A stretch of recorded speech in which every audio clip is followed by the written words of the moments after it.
કોઈ તીરને નિશાના પર લાગતા જોયું છે? એ તીરને પાછળ ખેંચવું પડે, એ તીરને પાછળ જવું પડે.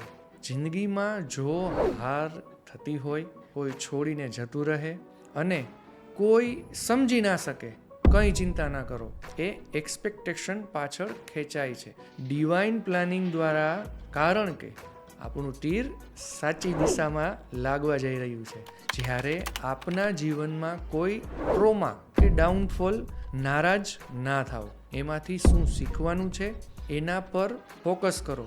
કોઈ પરિસ્થિતિ તમને દુઃખી કરવા આવતી નથી, આપને સાચી સમજ દેવા આવે છે. એવું વિચારો કે આપની સાથે જે થયું છે એ શા માટે થયું છે અને એ માટે આપને શું બદલાવ લાવવાનો છે, એમાંથી આપણે શું શીખવાનું છે. કારણ કે જિંદગી જે શીખવાડે છે એ કોઈ શીખવાડી નથી શકતું.